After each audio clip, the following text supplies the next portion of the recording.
It's impossible to overstate the significance of women on the home front during the war while men were in combat. They are the population, particularly adult women, who are keeping the nation running. If you're a British woman during the Blitz, when it's an 8-month period of constant bombing, you're trying to run a household, trying to take care of your family while the cities are burning around you. Yet every day in Britain, housewives have to queue up to purchase even the necessities of life.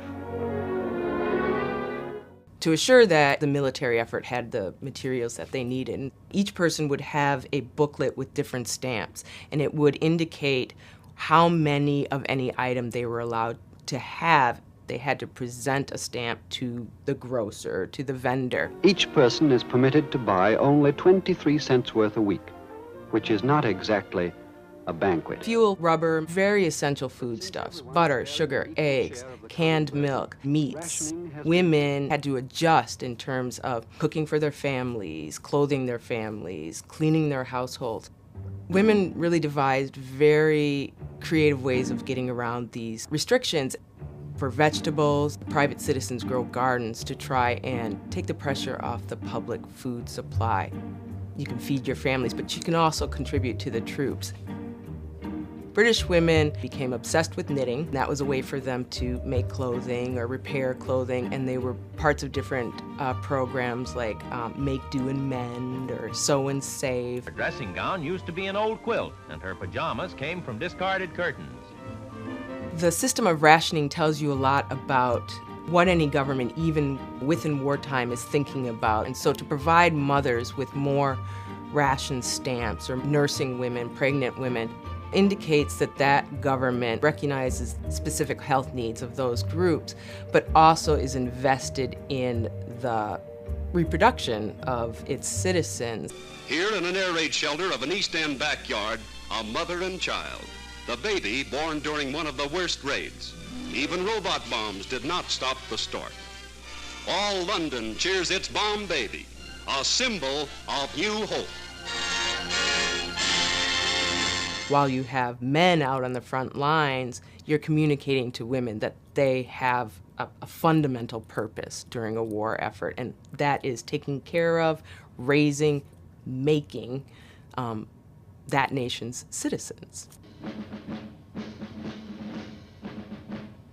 Under Hitler's regime, a German woman's role during the war was to have babies.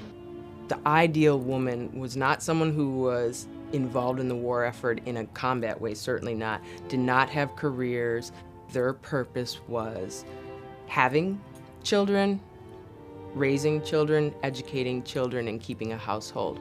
Motherhood was valorized by the Nazi regime. Mothers received literally medals called mother's medals for motherhood.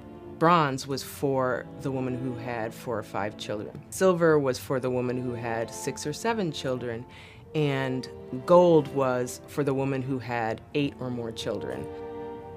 Mother's medals would not just go to any German citizen. Mother's medals were to German women who were considered racially pure. This is the flip side to a program of Nazism that is taking Jewish women and exterminating them.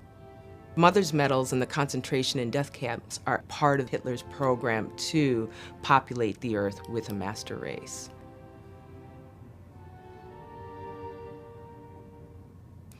Ravensbrück was the concentration camp built entirely to house women. Ran throughout the war from 1939 through 1945. Any woman who was thought to go against the German ideal of womanhood, considered to be inferior either in terms of intellect or racially, was taken to Ravensbrück.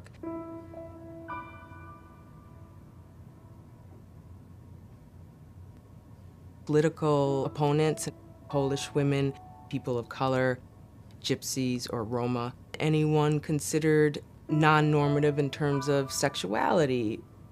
But then it became a place in which Jewish women were imprisoned.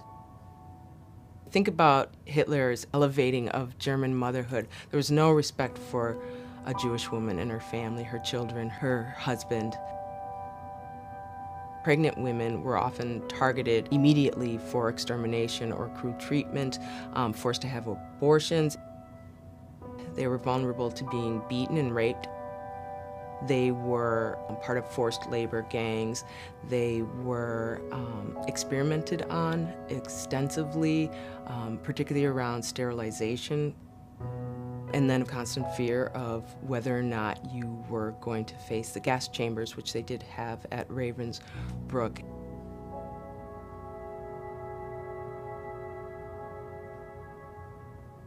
Of the estimated 6 million Jewish people exterminated during the Holocaust, 2 million of them were women.